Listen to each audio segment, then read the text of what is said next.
Okay, so some of you know the Monty Python skits, so they always have an now for something completely different.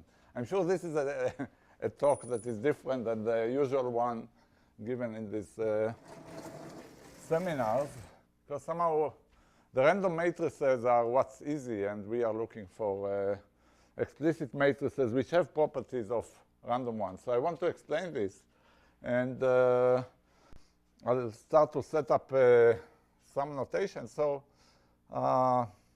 we'll have some underlying fields. All the matrices will have elements from a field. Maybe they'll have more restrictions. Usually, the questions I'll ask, I'll mainly ask questions. I'm not going to prove anything. I'm just going to ask a bunch of questions of different types that are very interesting to us in complexity theory and computer science. So questions are interesting for most fields. In some cases, they aren't. Then I'll say something about it. So we'll look at matrices that, will be n by n, and you should think of n as a parameter. And we'll look at properties of such matrices. And the typical story will be, so we look at properties, let's say P of such matrices A, so either matrix has it or not. And typically what we'll see is that there is a space of all matrices. There is a space of all possible matrices, and in it, the matrices having property P will be almost all of them.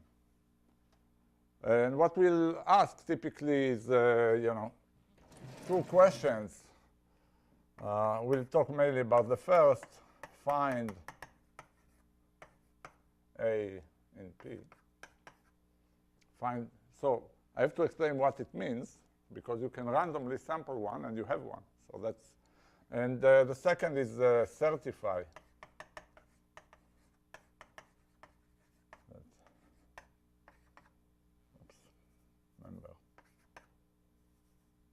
I'll give an example in a second, then I'll ask all the questions. Certify, so I give you a matrix, does it have the property? And for both of them, so I want efficient algorithms. So that's a key thing. What do I mean by find? I mean, describe to me a matrix like this. What does it mean? In a way, if I tell you n, to generate such an n by n matrix. Okay? And so these matrices typically should, in many cases, there'll be Boolean matrices or plus-minus one matrices. Otherwise, if they are from a bigger field, they are rational numbers, let's say, then I would like them to be the rational numbers in each entry to have at most, let's say, n bits of description. So that's what I mean by, so this is what I mean by explicit. So that there is some description of a matrix like this, and in fact not of a matrix, but of a family of matrices with n, a parameter. So let me give you an example of one solved case that I'm sure you all know, but just to see what explicit means. So we can ask for expanders. Expanders are, do you see it over there? I'll move to the center board in a second. I just want to scare Dario. It's,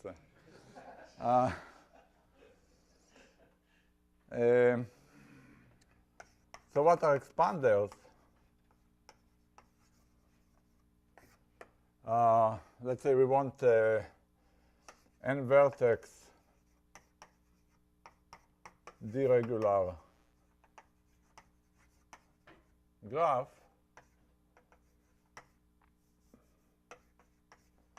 So which is the same as having an n by n matrix in which symmetric, in which every, and Boolean matrix, in which every row has d non-zeros, d1s.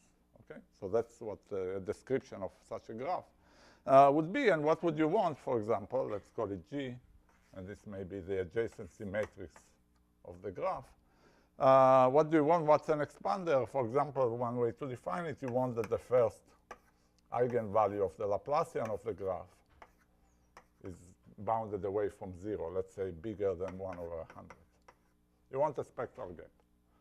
Okay, so it's really easy to see, and that's the story, we'll keep repeating. Random G, or random such deregular matrix. So this is our property P, whether it holds or not. A disconnected graph does not satisfy it because this is 0. So a random graph has this property. And we want an explicit matrix, an explicit graph that has this property. And in this case, there are, by now, after 30 years of research, we have explicit examples. So that's one of the happy ending situations. For example, let me give you one such graph. You may or may not know that it's an expander. I'll keep using arbitrary constants just to distinguish them from n, which is going to infinity. The questions I ask have many parameters, and they can be studied in more generality. I'm trying to simplify everything. So let's say we are looking for, 100 regular graph with this property. Okay, so that's random. Random graphs, almost all of them are expanders.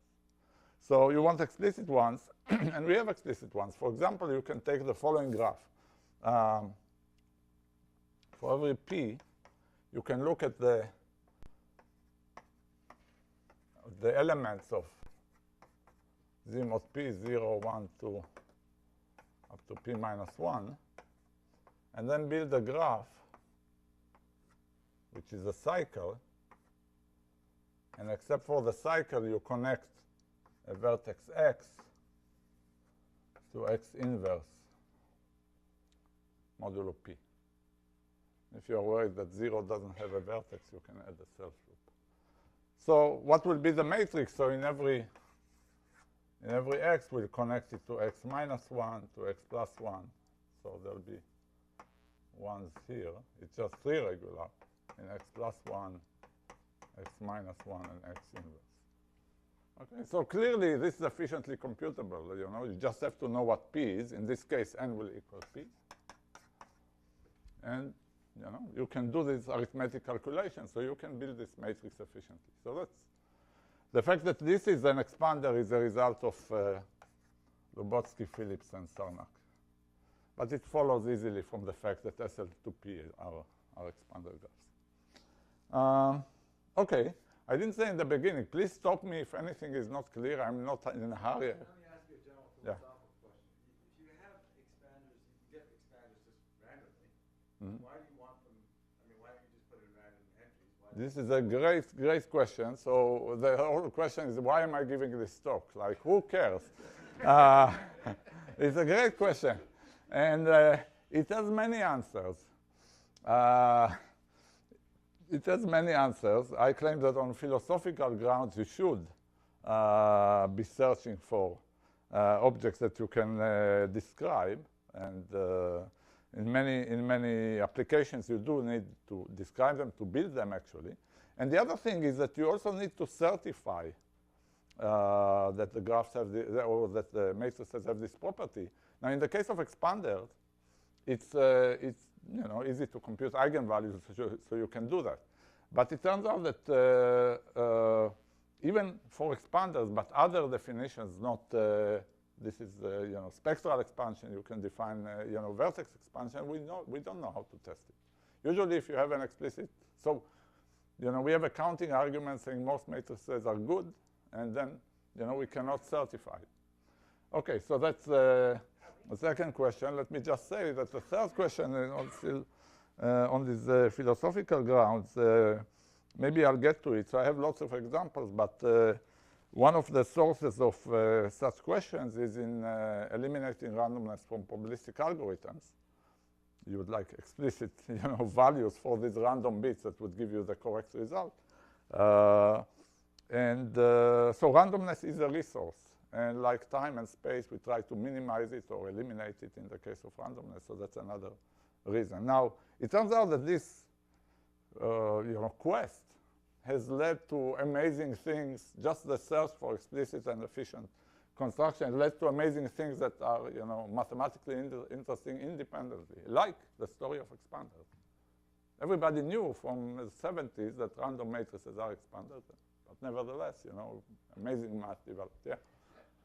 Is your question similar to about finding a particular irrational number which is normal? No, because that's a very good question, and it's a very different question than what I'm talking about, because I'm only talking about finite objects, and I'm only talking about descriptions which are efficient, namely polynomial time, let's say, in the size of the object.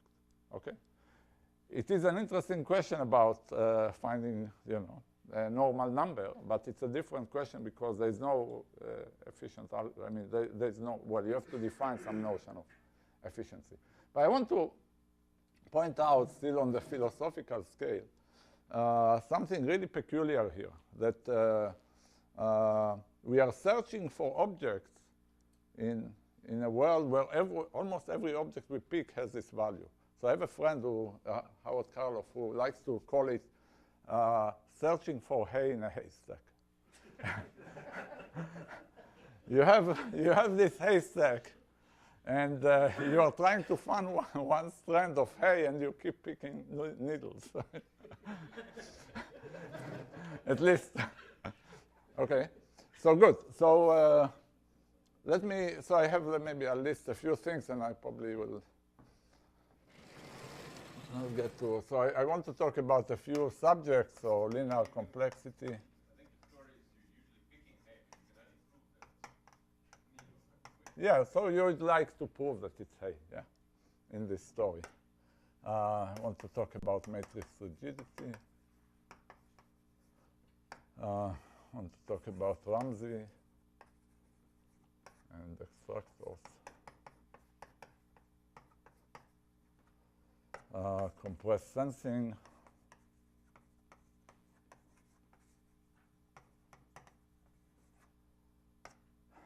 Maybe dimension expanders.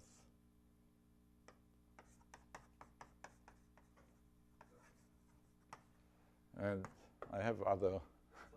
So I guess it's a point that if I make a random matrix, then I don't know that it's random enough to give me the bounds that I. Yeah, let me start with an example, and you'll see. Let me start with the first unknown. And this is. They are not equivalent, these two questions. The fact that you can certify doesn't mean you can find one. But both are desirable. Okay. So let me give you an example. In most cases, we don't know either. Okay. So here's a really simple example. So now we are over an arbitrary field, and I'm looking for an n by n matrix with the following property.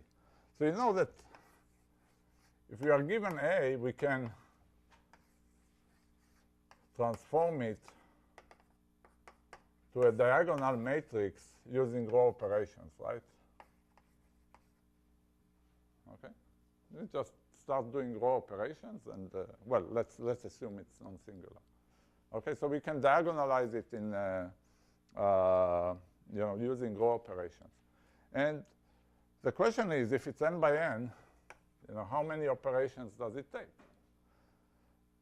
This is the same, by the way. It's exactly so. The number of so this number of steps.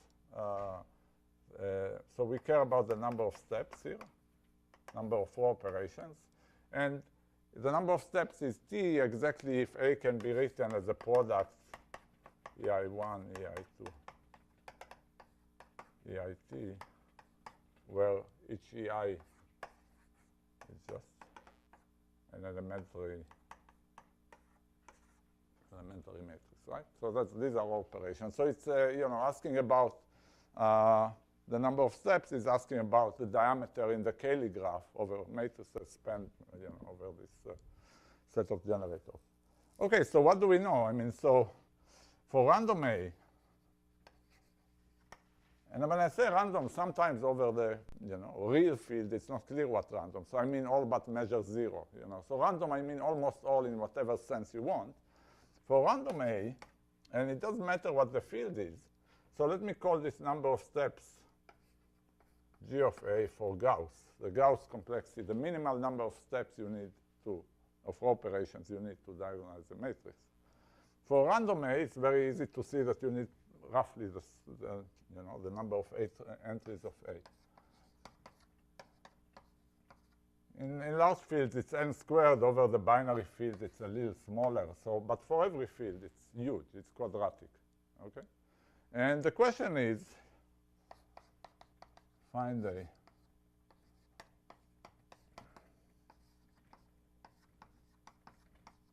let's say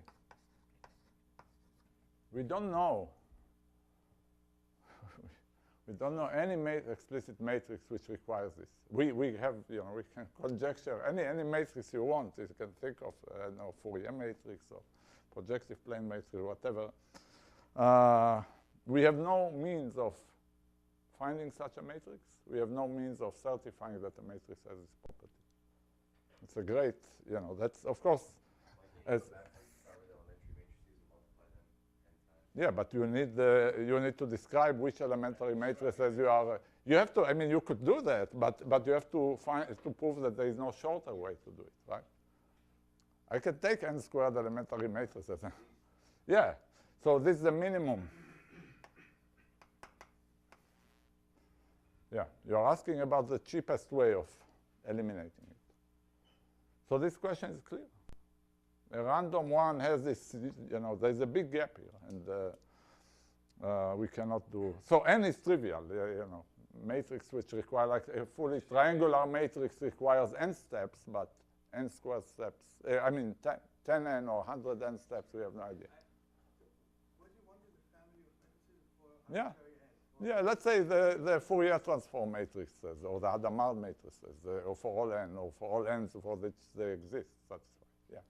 But when you're doing these operations, these are solving inhomogeneous equations, not diagonalizing. Right? Every matrix can be, and every matrix can be described as a product like that, right? Okay, at most n squared of them. That's easy. Most matrices, the cheapest way would be quadratic still. Most matrices. Okay. I'm not asking about how to find this decomposition. I'm just saying the existence of such a product, right, with the minimum t, for most matrices, the minimum t will be quadratic. And I don't know a single matrix or family of matrices that requires even just slightly more than n, which is a trivial Orban.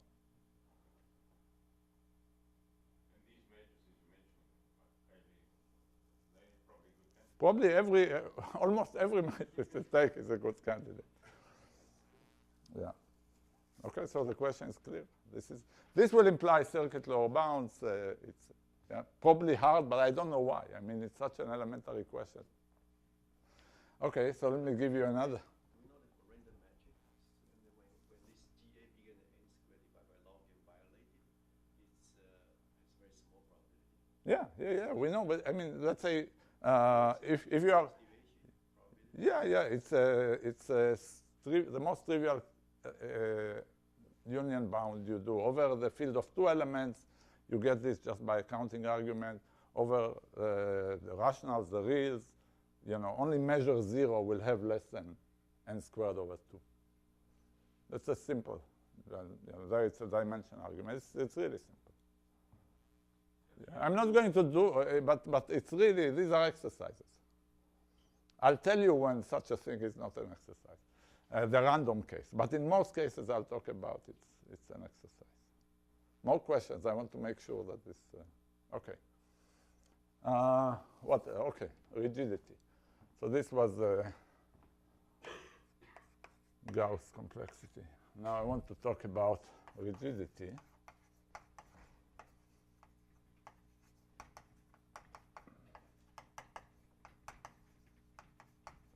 It's a concept introduced by Les Valiant, also for the purposes of lower bounds. But the notion is extremely simple. So take a random matrix, whatever field you want. It has a full rank. It has a high rank. But it actually has a much stronger property. You cannot destroy this high rank by changing a few entries, right? So let me define this. So I said that R of A is S. Let's call it like this. Is the minimum S. You should think of S as a sparsity. Okay, so number of changes I'm going to make to the matrix. Minimum S such that the rank of A plus B is less than, let's say, n over 100. You are trying to reduce the rank from potentially full to n over 100 with a matrix B that has at most S non-zero entries. So here I'm using B. It's just humming.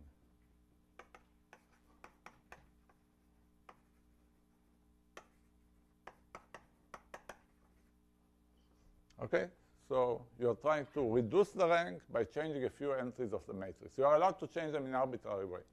Okay? And I claim that random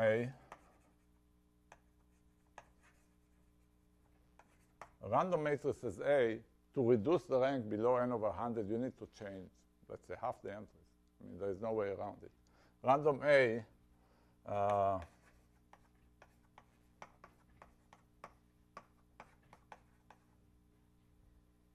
or even n squared over 2, okay? And we don't know how to come close. I'll not tell you what is the best. But anyway, a big open problem is find explicit set, so that even n to the, let's say, 1.1. So just again, n is a trivial thing. You can do even n log n, but give me a matrix. Again, Paley is good, Hadamard is good, probably everything is good, where changing that slightly more than linear number of entries will not reduce the rank significantly from n to n over 100.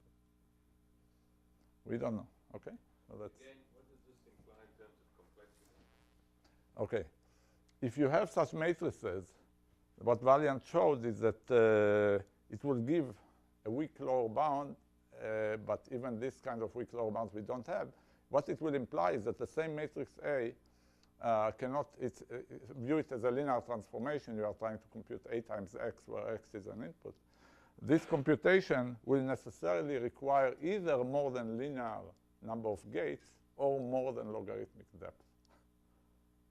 So we cannot even rule out, this kind of simultaneous. So in both of these cases, you have good candidates. In all of them, we have good, yeah. Almost all of them, we have really good candidates, and these candidates are probably indeed have the property, and we have no means.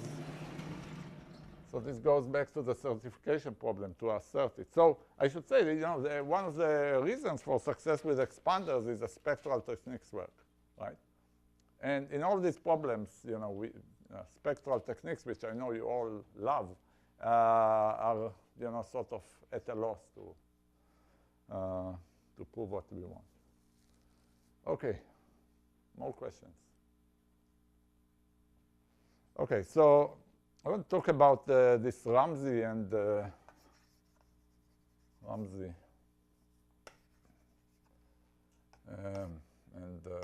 two source extractors.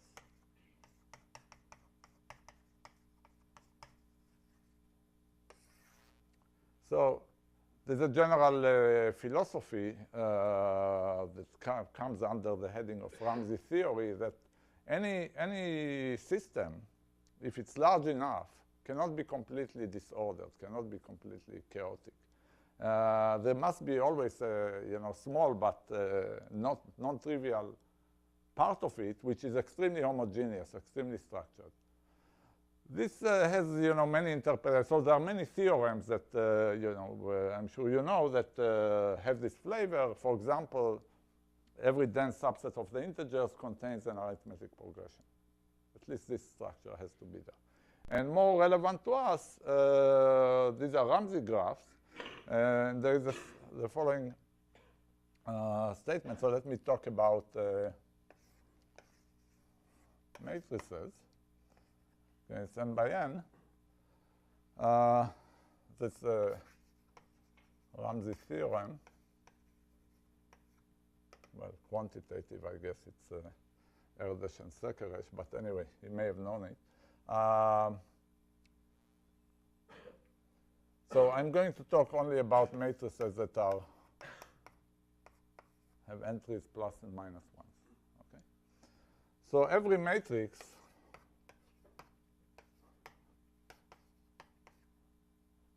you can find a subset of the rows R and a subset of the column C. So when you look at this submatrix, it's constant. It's either all ones or all minus ones. So that RC is constant. Okay, this so it can be arbitrary, random matrix, doesn't matter. There will have to be, okay, I forgot to say, with R and C at least, let's say 1 over 100 log n. So that asymptotically, also going to infinity size of the system, which is constant, which is extremely homogeneous as you want. Okay, so it's an easy thing. That's very easy to prove. So that's true for every. But it turns out that, when you look at the size of the homogeneous system, it cannot be much larger. If you take a random, if A is random,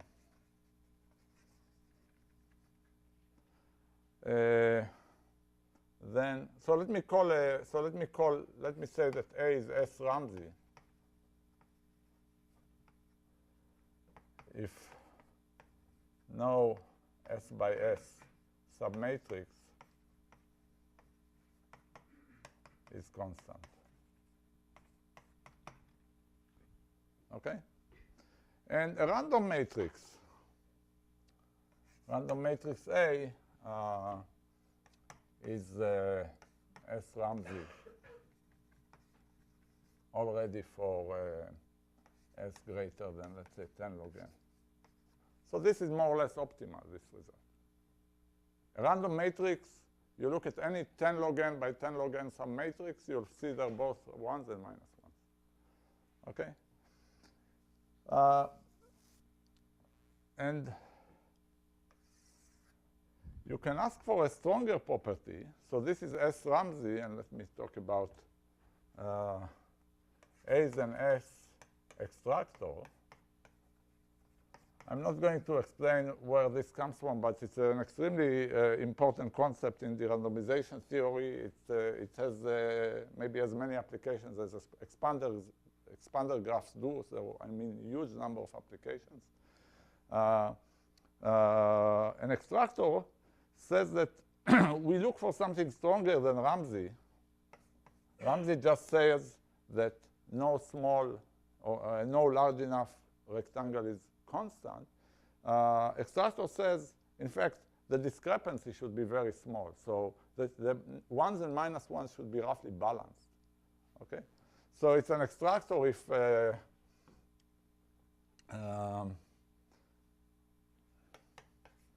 every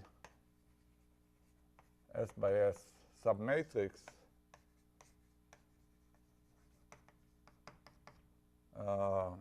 so I want to say is at most, let's say, 1 over 10. So there are at most 0.51%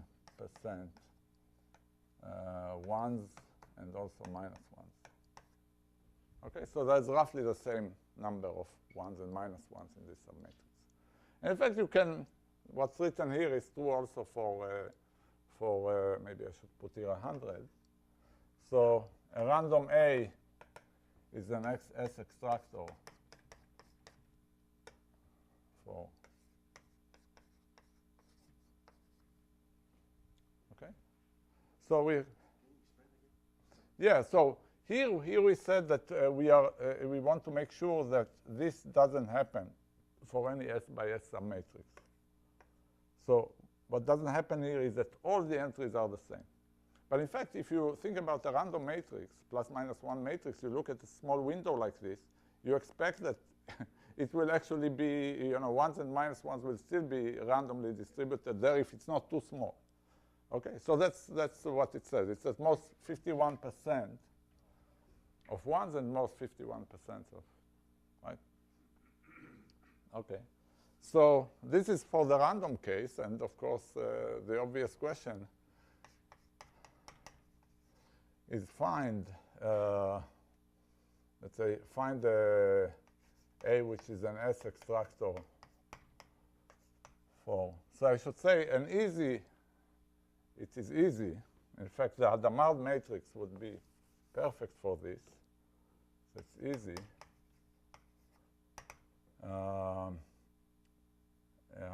A matrix which is an S extractor for S greater than n, than square root of n.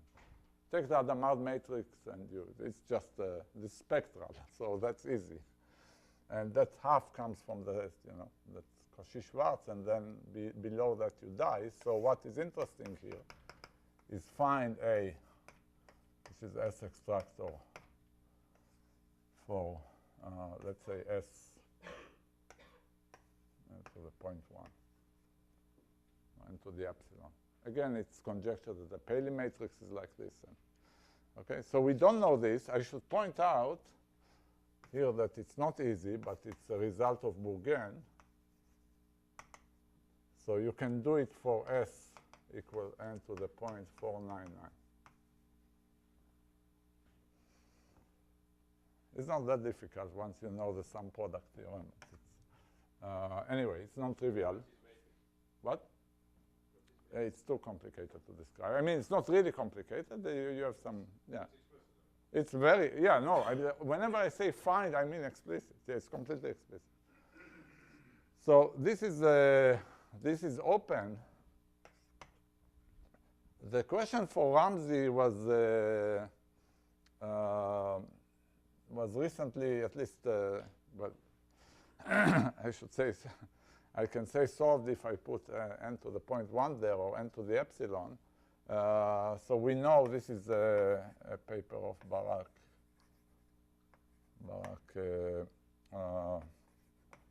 Rausch, Altiel, and myself. We know S Ramsey matrices, explicit ones for S, in fact, much smaller than n to the epsilon. But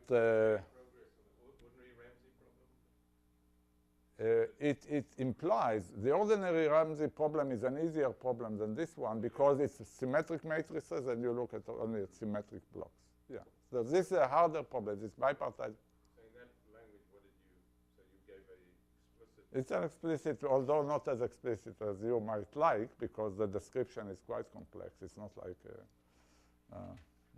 x goes to x inverse. Yeah. But yeah, anyway, it's explicit. There is a polynomial time algorithm to describe such matrices. So anyway, it's sort of remarkable that we cannot do this, which is much easier than what the random gives. And here we already have techniques to beat the spectral bound. So, but anyway, we don't know this. So questions about okay, I should say that this is one out of many examples in Ramsey theory where you like to say that the ordered substructure cannot be too large. So there are many questions of this type. You take a random system and it will have this property, but explicit ones is hard to find.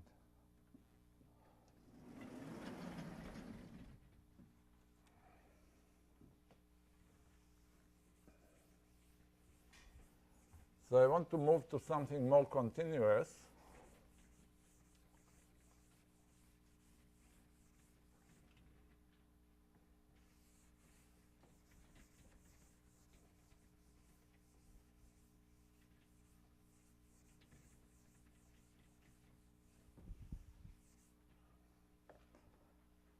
And this, so I'll talk about Euclidean sections.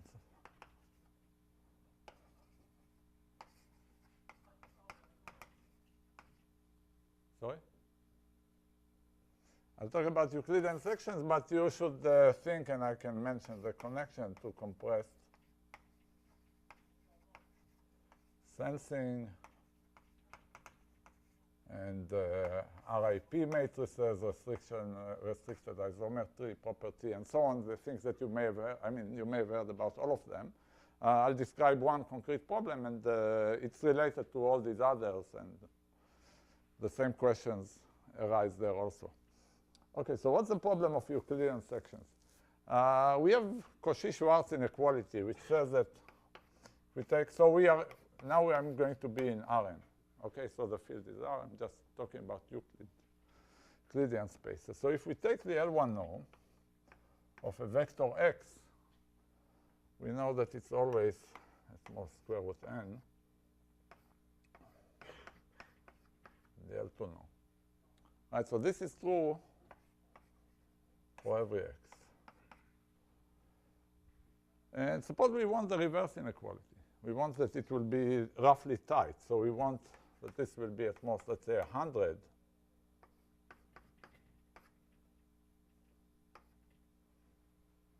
Well, of course, it's not true in general. So we'd like it to be true.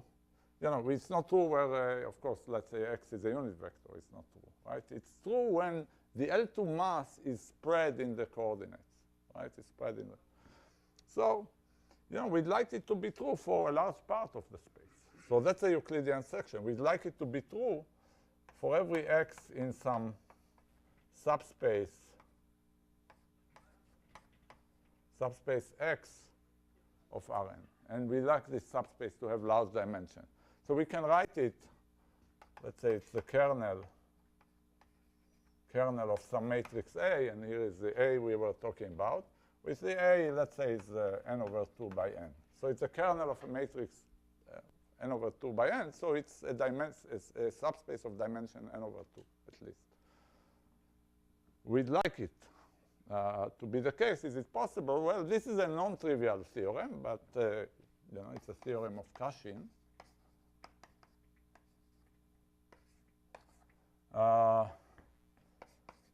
Random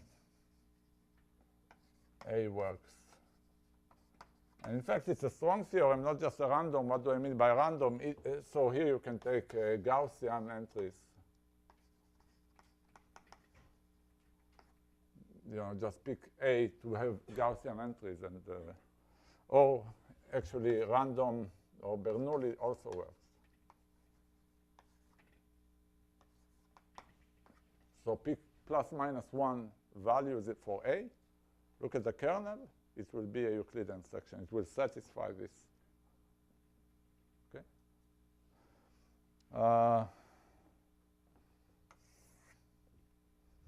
So this is a slightly weaker property than the RIP property.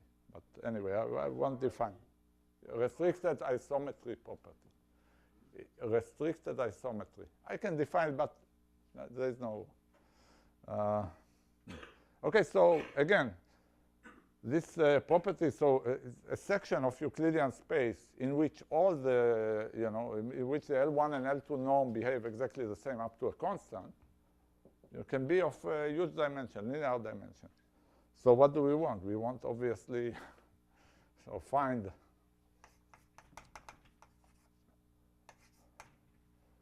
such A, or even certify such A. We don't know how to do that. That's one question that is completely open. Nobody knows. You can ask another question.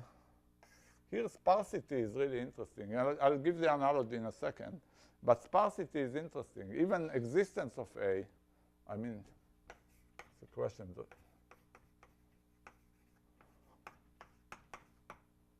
Can you find a matrix? So we talked about Gaussian's result. You know, you can pick a random Gaussian matrix, random plus minus 1 matrix. It's dense.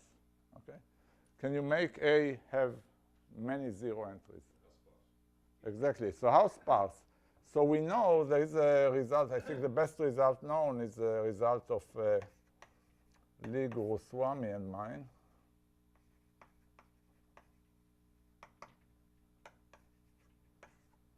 Where we can, where we have actually, well, it's not explicit, it's just existence. It's not really random, it's a mixture. There are expanders in there.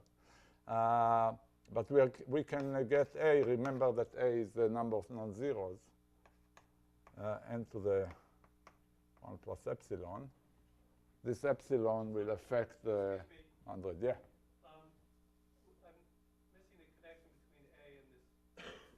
X, the subspace, is the kernel of this matrix A. So it's a way to discuss. Define the inner product or something? The inner product is a standard inner product. I'm using standard inner products in Euclidean space. So I'm not sure I understand the question, maybe.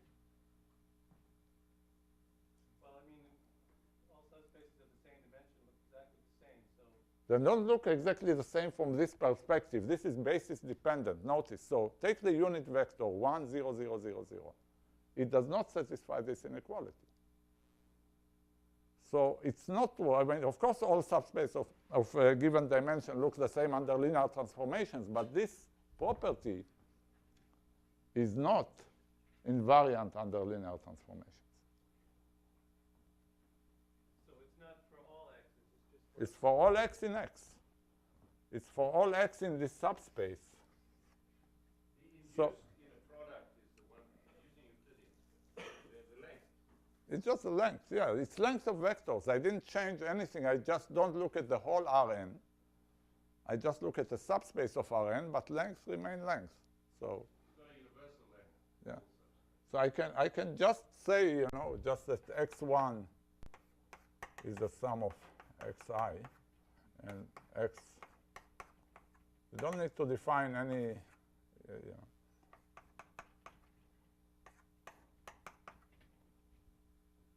This is what I'm using. So I want this property to hold for a large subspace, okay? And we know that most subspaces, and you can quantify exactly like this. Pick a random matrix, look n over 2 by n, look at its kernel. It has this property. And we are asking to give, you know, is there an explicit, is there a description of such a subspace? Let's, you know, either by as a kernel or as via a basis, whatever you like, that will have the same property. Is it clear what the question is? Or you're still... no, I can ask you later. Okay. Okay. So how sparse can such a matrix is? You know, we can make it, let's say for this parameter 100, we can probably make it 1.1. And in general, if you allow me to increase the 100, I can decrease this. But, you know, a question is, can A have, can it be really sparse, really, you know, completely a linear number of entries? And this is really interesting if you think about the analogy with error-correcting code. So in some sense, this question, this subspace, is a good code over the reals. And the analogy is thinking about good codes over F2. If we're in F2, and we are looking for such a subspace X, which is the kernel of some matrix A that is also n over 2 by n. So, and what would be the analog of this condition? The analog of this condition would be that for every x in X, which is not the all zero vector, we want the Hamming weight to be some constant n over 100. Okay, so we want that every non-zero vector in this subspace, and now in the binary subspace, will have lots of ones. This is really the analogy of this. Okay, but in this setting, we know, so we have explicit such A's. A's are no, even with A less than 100n, are known. So of course, this known is the theory of error-correcting codes, but you know, there are many constructions of explicit matrices which give this analogous condition. So what we are asking is, satisfy it over the reals.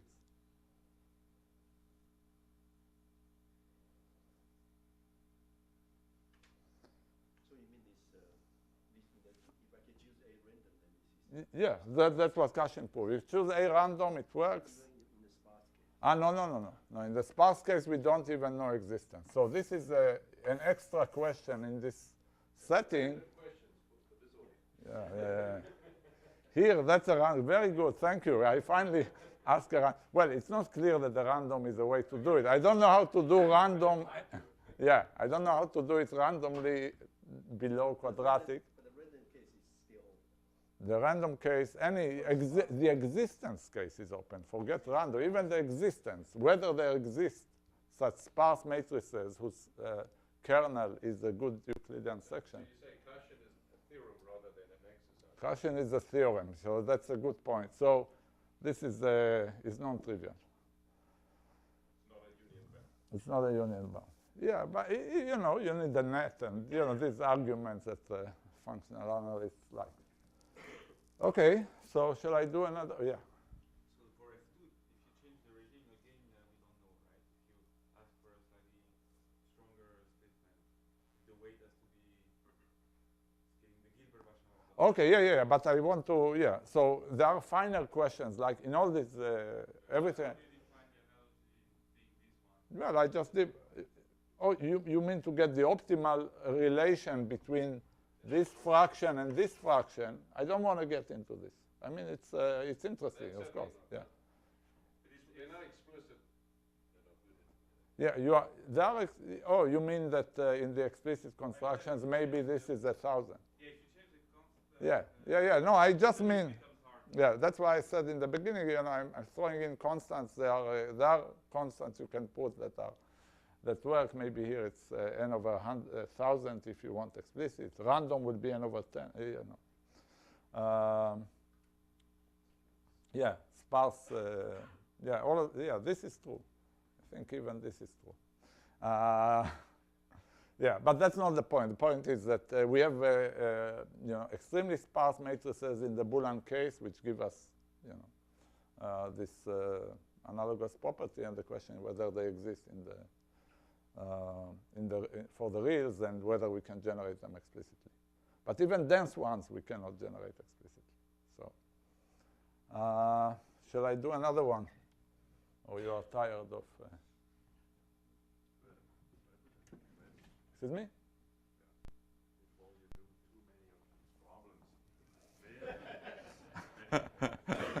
I was sure. I was told by HC that there are no problems for you guys to solve anymore. And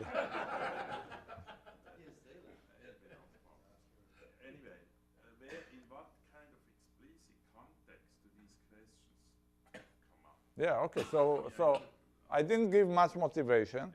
And I can give a long story for each. So let's, for example, talk about this. This comes up. This comes up naturally in functional theory of Banach spaces, but in fact, there it's not really an application. The application comes here. Matrices of this kind, I can define another property. Is one of the of research in signal processing today, starting about 10 years ago with works of Donoho and of Candace and Tao, where the problem is how do you recover sparse signals? How do you, there is some sparse signal, maybe it's a picture that, most of the pixels are zeros, or most of them are, look very much like their neighbors. Anyway, you have some sparse signal, at least in some basis it's sparse, and you would like to recover it. And you would like to recover it without asking questions about what's the value at every pixel. You want to just do a few linear measurements, somehow related to the sparsity, and from this recover the signal. It turns out that if the linear measurements you make have a property like this, so have a property like the matrix A here, then you can do it. So it would be great if we had explicit, description of these linear measurements. We know that random ones work with very high probability, so that's somewhat satisfactory. And this is a huge problem, enormous number of applications. So it really revolutionized. If you talk about real applications, this is a good story because, for example, it reduces the radiation that you need to do in CAT scans by a factor of 7. It's sort of amazing, right? I mean, you can do CAT scans with it's pretty remarkable. And so there are lots of applications of this, signal processing extensions of this. One philosophical question. Are there any of these things which, when you make something explicit, might be useful for complexity? Yeah, very good. So the next story I was going to tell is about the first two problems I mentioned, the rigidity one and the Gauss complexity one. It's not an application unless you call solving a major open problem in computer science an application. We don't know that P is different than NP, so I hope that people heard about this problem. So we don't know that P is different than NP, even though we believe it, which P versus NP is really a more general statement. It says that just some natural problems are difficult. Some natural problems we want to solve, we want to calculate are difficult, okay? And for 50 years of research in our field, I have to admit, we made no progress to finding a single function which is even mildly hard. Forget super polynomially or exponentially hard, mildly hard, you know? These two questions, if there is an explicit solution, will give hard functions. They are hard in a very weak sense, but, you know, it should be the first step. It's like asking, we don't know that multiplication is harder than addition. It would be great to prove it. You know, just that it's slightly harder than addition. Yeah. You know. The first two questions about the Gauss complexity and about the matrix rigidity. Both of them will supply some hard functions for weak models. And even this we cannot do. So P versus NP is. But this doesn't, like this, Valiant has some other theory, stuff that from Chicago came here, which is supposed to eventually lead to P. Is there an extra twist to these problems which will actually show P? No, not of these problems. Not of these problems. There are other problems. This geometric complexity theory that you refer to of Malmali and Sohoni ask about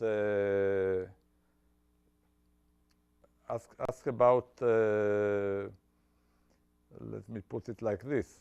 There is a notion of relative complexity of problems in the arithmetic domain, complexity of polynomials. Maybe I can tell you this, and then I'll stop. So I'll tell you something that's not quite in this, but since Peter asked, it's interesting. If you, instead of solving my combinatorial problem, you solve a problem in algebraic geometry instead, I'm not sure what you find more fun. So here's the most, let's say, natural way to define reduction between polynomials. So I'm thinking about, so I have some field F. We have polynomials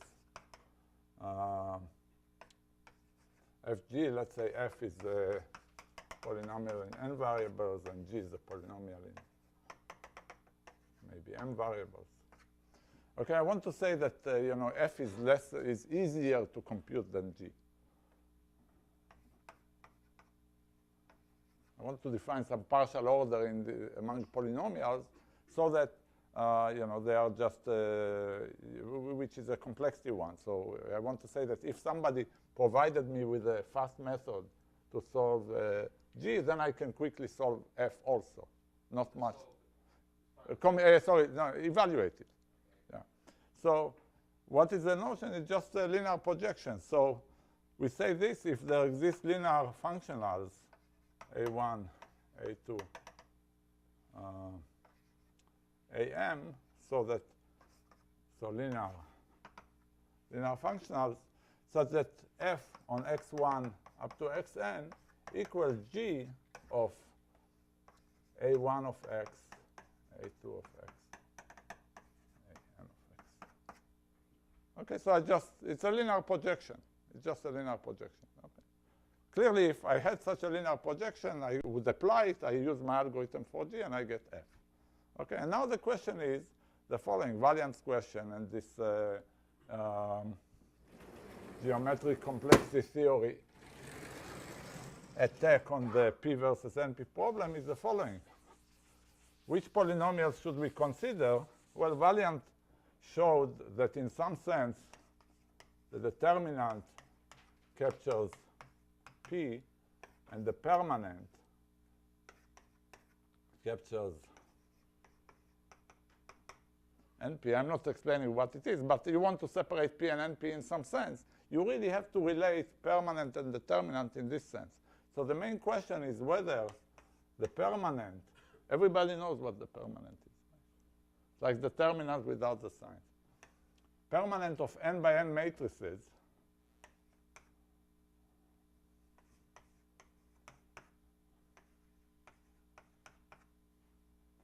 this is if and only if this P equals NP. Okay, so the question of separating P and NP in this arithmetic setting is exactly the question of whether there is a linear projection from the permanent to the determinant that doesn't blow up the size of the matrices by too much. Just so you see that it's potentially conceivable, notice that the permanent of a 2 by 2 matrix, A, B, C, D, is the same as the determinant of A, let's say, B minus C. So at least for n equals 2, it is possible. That's an observation of Polya, and he asked if it's true for other n, but then he immediately saw that for 3 it doesn't work. There is no such way. And the question is, you know, what's the? There is some lower bound here. There is, we know that if permanent n reduces to determinant m, then m is at least n squared. So we have some lower bound. This is Mignon and Rassayer.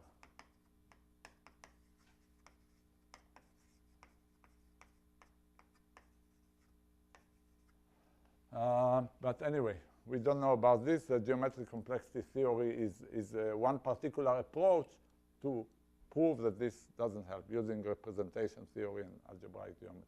But I'm not going there. Yeah. It's interesting that GH2 would be obvious. Yeah, that's right. Yeah. Yeah. So this conjecture holds. I mean, you know, everybody believes it for any field of characteristic different than 2. Or even 3 already. Yeah. But the way it's studied mostly over the complex numbers. That's the problem which will work with GH2. what? Yeah, you can have different problems with. Yeah, but yeah, sure. Yeah, but yeah, I think it's 12. So maybe I'll stop, and then you can ask me whatever you want afterwards.